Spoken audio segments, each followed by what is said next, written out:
we are, as a people, inherently and historically opposed to secret society. What could cause an excess in a single year of 10 million deaths? You don't need a pandemic for people to take the vaccine. You just need the fear of a pandemic. I've also asked the school board to make a part of every day some kind of anti-violence, anti-gun message. Every day, every school, at every level. One thing that I think is clear with young people and with adults as well is that we just have to be repetitive about this. It's not enough to simply have a catchy ad on a Monday and then only do it every Monday. We need to do this every day of the week and just really brainwash people into thinking about guns in a vastly different way. We also want to have a hotline that we will set up and have the number of that hotline that would just go out there, and that would be something that people would have emblazoned in their minds so that when they see a gun or become familiar about the facts of a gun crime, they would call that hotline and pass that information on. Well, why do you think that is? I mean, why is that? I mean, is it just because people are lazy today or they're bored? I mean, are we just like bored, spoiled children who've just been lying in the bathtub all day, just playing with their plastic duck, and now they're just thinking, well, what can I do? Okay, yes, we are bored. We're all bored now. But has it ever occurred to you, Wally, that the process that creates this boredom that we see in the world now may very well be a self-perpetuating, unconscious form of brainwashing created by a world totalitarian government based on money, and that all of this is much more dangerous than one thinks? And it's not just a question of individual survival, Wally, but that somebody who's bored is asleep, and somebody who's asleep will not say no? See, I keep meeting these people. I mean, just a few days ago, I met this man whom I greatly admire. He's a Swedish physicist, Gustav Bjornstrand, and he told me that he no longer watches television, he doesn't read newspapers, and he doesn't read magazines. He's completely cut them out of his life because he really does feel that we're living in some kind of Orwellian nightmare now, and that everything that you hear now contributes to turning you into a robot. And when I was at Findhorn, I met this extraordinary English tree expert who had devoted his life to saving trees. Just got back from Washington, lobbying to save the redwoods. He's 84 years old. He always travels with a backpack because he never knows where he's going to be tomorrow. And when I met him at Findhorn, he said to me, "Where are you from?" And I said, "New York." He said, "Ah, New York, yes, that's a very interesting place. Do you know a lot of New Yorkers who keep talking about the fact that they want to leave but never do?" And I said, "Oh, yes." And he said, "Why do you think they don't leave?" I gave him different banal theories. He said, "Oh, I don't think it's that way at all."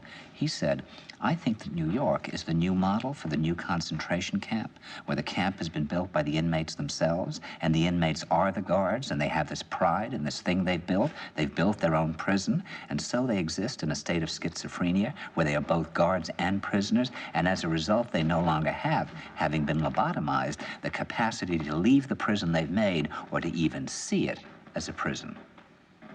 And then he went into his pocket and he took out a seed for a tree and he said, "This is a pine tree." He put it in my hand and he said, "Escape before it's too late." See, actually for 2 or 3 years now, Chiquita and I have had this very unpleasant feeling that we really should get out. And we really feel like Jews in Germany in the late 30s. Get out of here. Of course, the problem is where to go, because it seems quite obvious that the whole world is going in the same direction. See, I think it's quite possible that the 1960s represented the last burst of the human being before he was extinguished, and that this is the beginning of the rest of the future now, and that from now on there'll simply be all these robots walking around, feeling nothing, thinking nothing, and there'll be nobody left almost to remind them that there once was a species called a human being, with feelings and thoughts, and that history and memory are right now being erased, and soon nobody will really remember that life existed on the planet. The tentacles reached far back into the last century, but it wasn't until victories in Europe and Japan and the onset of the Cold War that political and economic conditions became perfect for actual execution. A conspiracy bigger and more secret than the Manhattan Project. More odious and far-reaching. No sooner had we defeated Germany than a new threat started appearing in skies over America, drawn to Earth by the latest threat to extinction, the H-bomb. Explosions acting as transducers, drawing alien life forms through wormholes in spaceships using electrogravitic propulsion. Advanced extraterrestrial species visiting us. Concern for mankind and the threat of our self-destruction, forestalling our annihilation through their own self-sacrifice. And crashes at Roswell, more importantly, places like Aztec. World leaders signed secret memos directing scientific studies of alien technology and biochemistry. Classified studies were done at military installations S4, Groom Lake, Wright-Patterson, and Dulce. Extracting alien tissue. Tests were done on unsuspecting human subjects. And elaborately staged abductions in craft using alien technology recovered from the down saucers. Including human hybridization through gene editing and forced implantation of alien embryos. Why do such a thing and lie about it? Our own government. Your own government lies as a matter of course, as a matter of policy. The Tuskegee experiments on black men in the 30s, Henrietta Lacks. What are they trying to do? That's the missing piece. But it's not hard to imagine. A government hiding, hoarding alien technology for 70 years at the expense of human life and the future of the planet. Driven not only by corporate greed, but a darker objective. The takeover of America. And then the world itself, by any means necessary, however violent, or cruel, or efficient. By severe drought, brought on by weather wars, conducted secretly using aerial contaminants and high-altitude electromagnetic waves. In a state of perpetual war. To create problem, reaction, solution scenarios to distract, enrage, and enslave American citizens at home. With tools like the Patriot Act and the National Defense Authorization Act, which abridge the Constitution in the name of national security. The militarization of police forces in cities across the U.S., the building of prison camps by the Federal Emergency Management Agency with no stated purpose. The corporate takeover of food and agriculture, pharmaceuticals and healthcare, even the military in clandestine agendas to fatten, dull, sicken, and control a populace already consumed by consumerism. And I encourage you all to go shopping more. A government that taps your phone, collects your data, and monitors your whereabouts with impunity. A government preparing to use that data against you when it strikes. And the final takeover begins. The takeover of America. By a well-oiled and well-armed multinational group of elites that will cull, kill, and subjugate. Happening as we sit here. It's happening all around us. The other shoe waiting to drop. It'll probably start on a Friday. The banks will announce a security action necessitating their computers to go offline all weekend.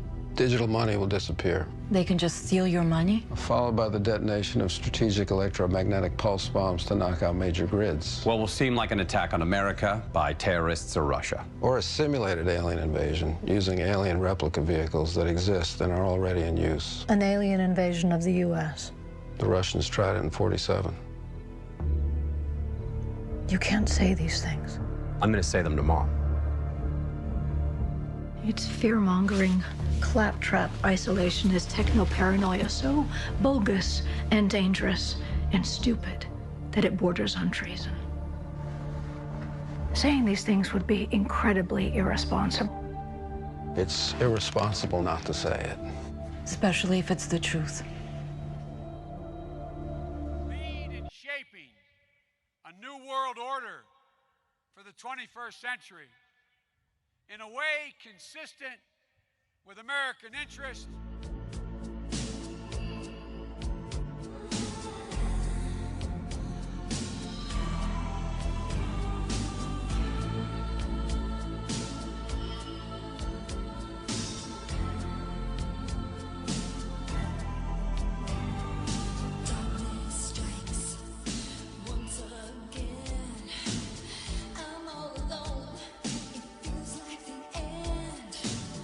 He walks with me.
propose that we end the world, but on our terms. An orchestrated apocalypse.